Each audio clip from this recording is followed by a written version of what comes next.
और पहले जिनको 15 साल तक पति पत्नी को काम करने का मौका मिला, उन्होंने क्या काम किया, ये दोनों की तुलना जरूर कर लीजिएगा।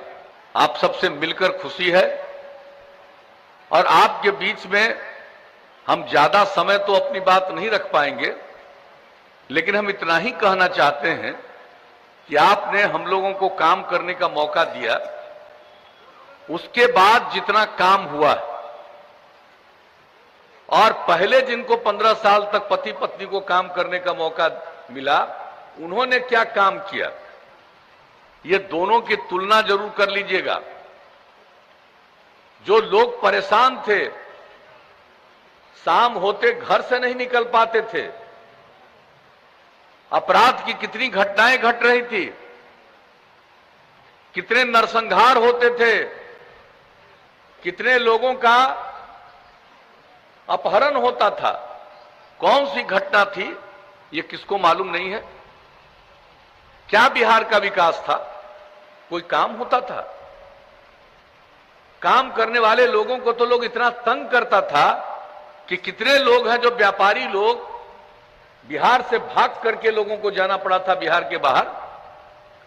कितने चिकित्सक लोगों को, डॉक्टर लोगों को कितना अपहरण करता था, कितने डॉक्टर बिहार को छोड़ करके बाहर चले जाते थे।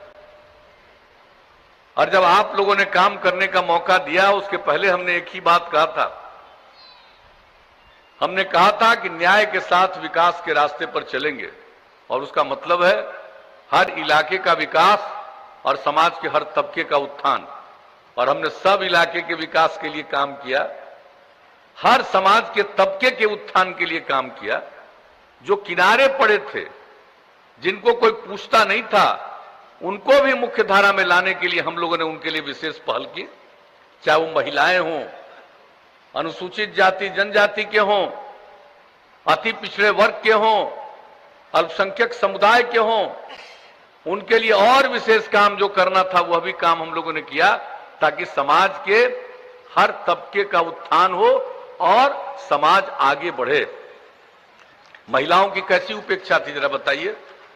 पति अंदर गए, पत्नी को तो बैठा दिया गद्दी पर, लेकिन महिलाओं को कुछ मिलता था?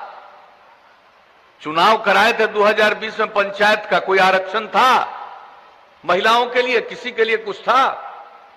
और जब काम करने का हम लोगों को मौका मिला 2005 के फरवरी में, तो पहला काम हमने क्या करवाया? कानून बनाया।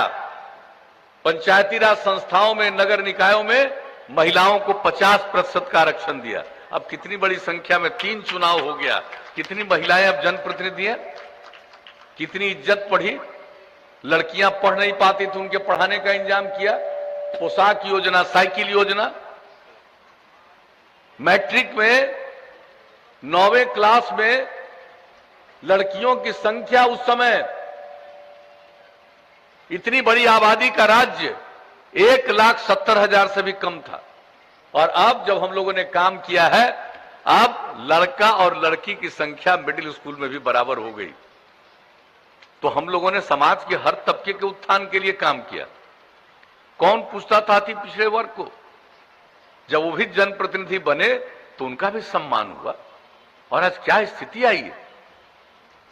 तो समाज के हर तबके के उत्थान के लिए हमने काम करना शुरू किया कि बच्चे कौन स्कूल से बाहर सबसे ज्यादा रहते हैं। तो आकलन किया, पता चला कि चाहे महादलित समुदाय के लोग हैं या अल्पसंख्यक समुदाय के लोग हैं, उन लोगों को स्कूल तक पहुंचाने के लिए हम लोगों ने जो टोला सेवक, तालमी मरकज, स्वयं सेवक का काम किया,